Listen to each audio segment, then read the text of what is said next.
This is a podcast by the Straits Times.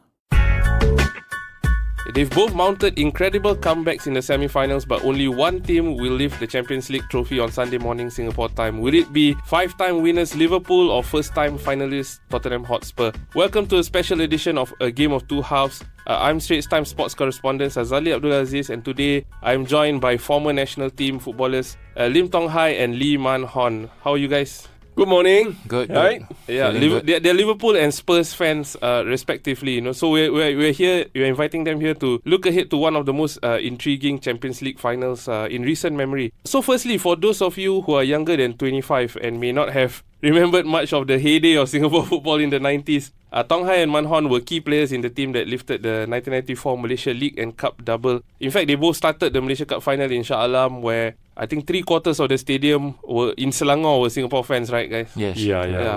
Almost 80% of them were decked in red and white, so it was almost playing like at a home ground. Yeah, I mean, I was at home lah. Of course, I was 7 years old, but it was amazing lah, to see the amount of support. But And you saying how old are you?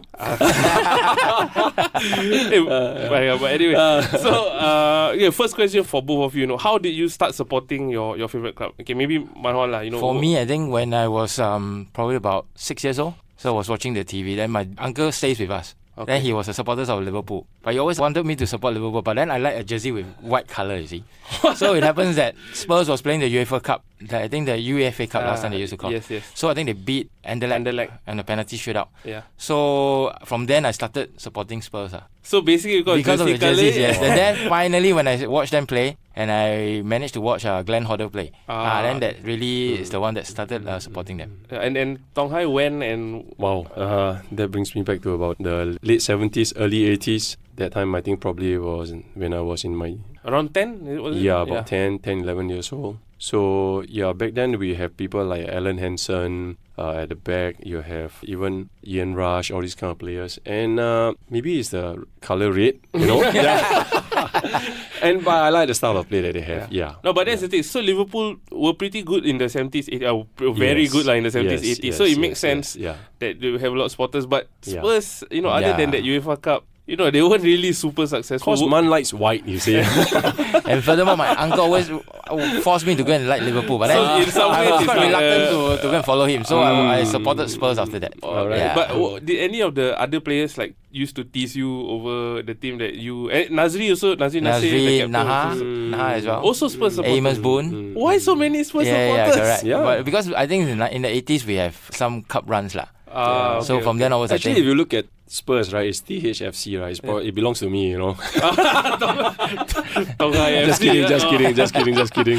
No, but you didn't kacau the others. No. We respect their decision and their perspective. So this season has been a pretty special one for both your teams, lah. So obviously with the run to the final. But which game do you feel was the most special or enjoyable? I think the standout ones must be the two semi-finals, right? Or is there a different game? I guess Spurs, when they started with just 1 point after 3 games.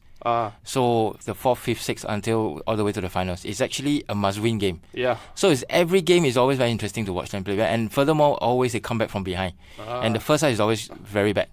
So the second half, I think they woke up and then they start chasing the game. So for every game I see, it is really one of the best Champions League that I ever watched. So it's quite funny lah. You got to be behind and then yes, correct. It makes it more enjoyable for the... And the last supporters. one, the semi-final was really a great... yes, that was the hat-trick. That was unbelievable. Both games were fantastic. Yeah. For you, as for Liverpool, I think needless to say, I think it has got to be the 4-0 Anfield win over Barcelona. I have to say, and I have to be honest, I didn't watch that game.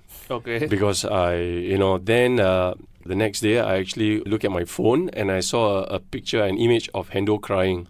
So I said, gosh, heartbreak, But then again, when I was more sober, then I look at the score, it was 4-0. I say, hey, are you kidding? Then I quickly look at the highlights, and the night itself, I actually watched the replay.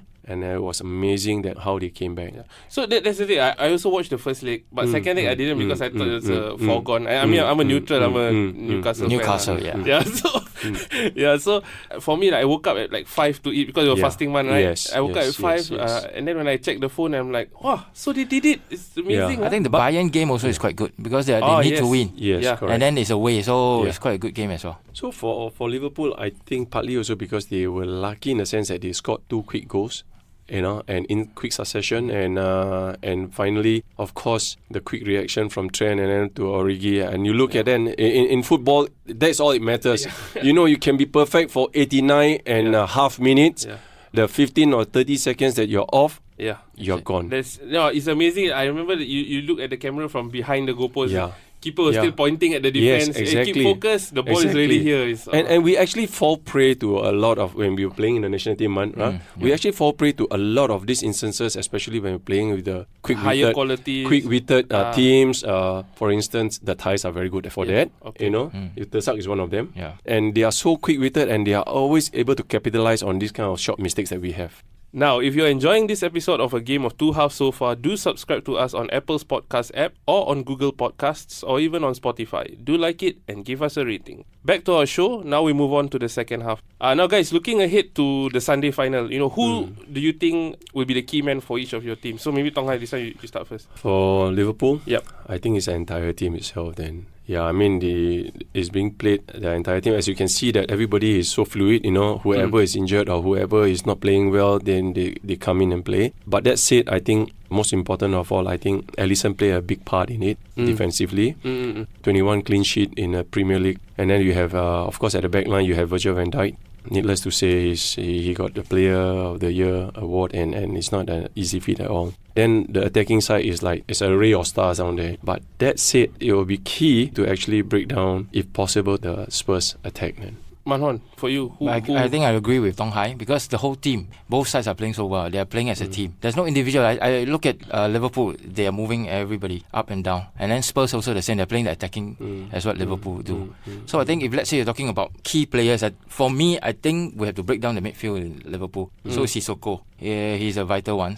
And also, if it's the Newcastle Sissoko, it's like the worst player I've seen but in he so many transformed years. into a very good player. Every time I enjoy watching him play now. Yeah, Yes, he has. correct. In fairness, a couple of games I watched, I'm like, in fact, the one against Liverpool, he played so well, but he missed that. Oh, that yes, chance yes, in correct. the He late should, on, right? yeah. He should have But Van scored. Dijk did very well. He covered so well that he Yeah. can't decide what to do. Yeah. So okay. Now to reverse it, Tong Hai, what about Spurs do you feel is most dangerous, or do you fear the most? And Man, for you, same about I Liverpool. mean, my personal thought is, if you look at the goalkeeper from onwards, and the backline, they are pretty stable. But what is key is like whether Kane plays or not. Because Kane has been out. Yeah. And without Kane, they are performing so well. Yeah, With Son, Yeah, with it's quite Lucas amazing, Moura, and the kind of Eriksen playing right now. And it's amazing how they came back with against Ajax and to overturn the 3-goal deficit. They were trailing 2 in they the. were trailing 2, yeah. so it's all the 3, and he came back, three, and it was amazing that he came back. And you look at Lucas Moura, it's like he's just abundance of energy. Yeah, he's all over the shop. Yeah, and he's taking pot shots like nobody business. So, and Son, if you look at him, is key. Son scored against City when they played. Yeah, correct. And he's the main fella. So, having said that, interesting to see how Spurs going to fare up. The league standing is not going to matter anymore because this is going to be a one-off game. The finals is always key, and everybody is just giving a best shot right now. So who from Liverpool? For Liverpool, I think Salah or Mane? I think Salah is very dangerous. Yeah. And also Mane, and he's very fast. Yeah. So I'm just afraid if we're going to move to the left, and then it's meeting Trippier, which is the weakest link. Trippier is on, and he was very bad. Poor form. Yeah, even the Spurs fan, even the whole wide world Spurs fan, they don't really fancy him on playing on the right. So I think that's the weakness that Liverpool can actually attack. And I'm very afraid of Mane, and Salah. Salah is more. He got a cultured left foot, and then he can actually place the ball whatever he wants. So it's not easy to mark him. So like Tong Hai mentioned, I was going to ask you, so do you think Harry Kane should start? Because he's a world-class striker, honestly one of the best in the world. But for some reason, Spurs play so well without him. From a fan point of view, I think we should stay with the first 11 that beat Ajax because the mobility is there, and then we don't slow down, and then the players are quite fast in nippy. Lucas and Song is very nippy. But if you're going to put Harry Kane in, we will have another kind of play. And I think it's quite predictable for Liverpool to actually catch. If you look at what him. Pochettino have mentioned, he say, he is going to be a hard decision for him to make. He actually said that, if I put him and he win, yes, he's a genius. If you don't put him, then why do you rest a star? Yeah. But that said, coming back from injury, hasn't been playing enough games. Quite a while, Whether that will actually suit the entire team. Yeah. But that said, I think they will take a lot of pointers from the second semi-finals, and it's going to be an exciting game. It's good to always have a ace on the bench also, right? Yeah, I mean, like he's not match fit to last 90 or 120. Yep. Might as well because whoever brought him back for the last few games that he got injured the previous one. So bring him back, the game plan is different, and we lack of goals after that. So now it's a happy in disguise in the sense he's not playing and we're playing well. So the last two times the two teams have played, Liverpool won 2-1 like we mentioned. In fact, I think in the last 14 meetings, Spurs have only won once, I think. So do you guys think that's, as former players, do you all look into stuff like that, like statistics, omens, all these? As I've mentioned earlier on, league games, all these things doesn't matter anymore, because once you go into the final, it's a once-off thing. Everybody is well prepared right now. Both teams are preparing very, very hard for this. Of course, everybody wants a silverware at the end of the year. And like what Mourinho said, he actually said that, it's going to be a happy and sad thing, because one of them is going to leave with the silverware and the other is going to, and both are all good managers. Yeah. And you also don't look into at the omen, all this. Usually the record, the history of all the games is just a game and the score. Yeah. But then this one is the one-off thing, as what Tong mentioned. Last time when we played against Pahang, we know that we need to win, even though Pahang is very strong. They ever beat us before. So we go la and win. So it's a one-off thing. If you ever make a mistake, a really clear mistake, that's it. Yeah. So lastly, I need to put both of you on the spot and ask for your predictions of the score and also the scorers. Who do you think is going to score? So Tong, maybe you start first. I think whoever scored here, he says Spurs will win. No. I would say that whoever scored the first goal first will win the game. The reason is very simple. After they score, they will pack. And then the other team, whoever is whoever is trailing, they have to come out playing. And when they come out playing, they will leave a lot of gaps at the back. And that's where they will become very vulnerable and leave gaps to exploit. So both teams will be on the high alert and etc. all. But that said, these two teams are all attacking play. They focus on attacking. They don't really like to defend. And I hope that Liverpool will win. But that said, this is a fair game. I mean, whoever performs on that day itself will probably lift the cup. But I still need to press you. Give me a scoreline. I think both are attacking teams, so I think maybe 2-1. 2-1 again. Yeah. Okay. And for me, I think the game will end up with a draw. Maybe a 1-0 or 2-0 draw, because as what we always mentioned, both teams are attacking, and they doesn't want to win. If let's say I'm going to score you, I need to come back. So it's very open. Even though if it's a 1-0 or 2-0, end of the game, that's a team will have to win. So I'm a Spurs fan, so definitely I want Spurs to win. So it's 2-2 and Spurs win on penalties. Maybe. It's set to, if it's going to be decided on penalties, then it's going to be set. It's just like Chelsea and Man U. Yeah, but at the same time, it's like you cannot separate the two teams. But that's a set way to decide the final. And on that note, there's a final whistle bringing to a close a game of two halves. A big thank you to our two guests, Tong Hai and Man Hon. Thanks so much, guys. No problem. Thank you. Welcome. If you enjoyed the episode as much as we did, do subscribe to A Game of Two Halves on Apple's podcast app or on Google Podcasts or even on Spotify. Do like it or give us a rating. That was an SPH podcast. Find us on iTunes, Google Podcasts and streaming on Google Home. Do send your feedback to podcast@sph.com.sg. You can also check out more podcasts on various topics at straitstimes.com and bt.sg.